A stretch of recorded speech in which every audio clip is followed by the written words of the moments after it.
Hi ఇలా చూపు. ఉప్పు ఉప్పు అని ఊదు.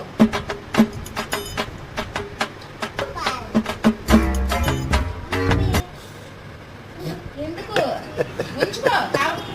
కడగను. కదిలేమంటే ఊరుకోను.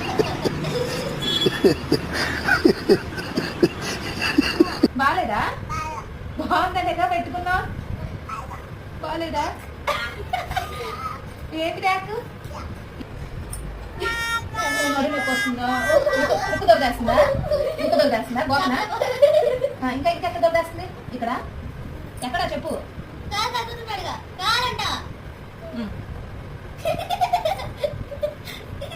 చాలా